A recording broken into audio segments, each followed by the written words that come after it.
Joo, meillä on tämmönen sorapintainen piha. Ja aina kun tekee lumitöitä, niin tahtoo hirveästi lähteä soraa sen lumeen mukana tonne. Päätyisi tonne nurmikolle. Kokeilisin tänä vuonna jotain uutta. Mulla on tämmönen jyrä. Mä siis jyräsin tällä jyrällä pari ensimmäistä lumikerrosta tähän tasaiseksi tähän pihalle. Eli siis käytännössä poljin lumet tuohon soraan päälle. Tarkoituksena, että se sora ei lähtisi liikkeelle sitten lumeen mukana, kun auraa. Satto tulee sopivasti semmonen noin 5 sentin kerros lunta sen poljin tuohon. Sitten tuli vielä toinen semmonen samanlainen kerros. Poljin vielä senkin siihen. Ja sen jälkeen tuli 20 asteen pakkaset, niin se tuntuu, että se ihan hyvin jääty tuohon maahan se lumi. Ja nyt katsotaan sitten, että kuinka paljon sitä soraa lähtee mukaan, kun auraa. Testataan samalla, miten toimii mun uudet työvalot.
No niin, oli sitten lumen polkemisesta ehkä vähän jotain apua.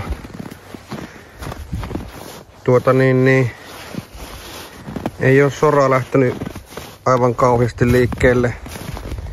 Muutama tämmönen kohta täällä on, mistä on vähän soraa lähtenyt.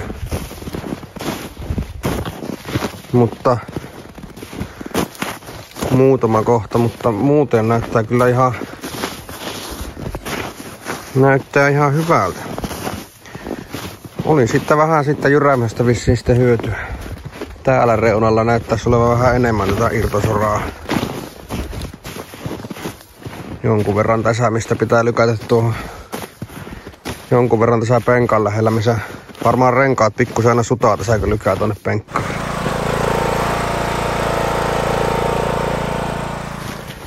Sen takia irtoaa sitten tää sorakin tästä. Valokki toimii ihan hyvin. Ehkä se etutyövalon valokeila on vähän kapia. Mutta kyllä se pitkää suoraa kun tuossa ajaa, niin ihan hyvä se siinä. Tuolla pääsään sitä tarvii eniten niitä valoja, kun tässä on tää piha-alue valaistu. Joo, sillä lailla. Katsellaanpa taas sitten ensi videolla. Morjens!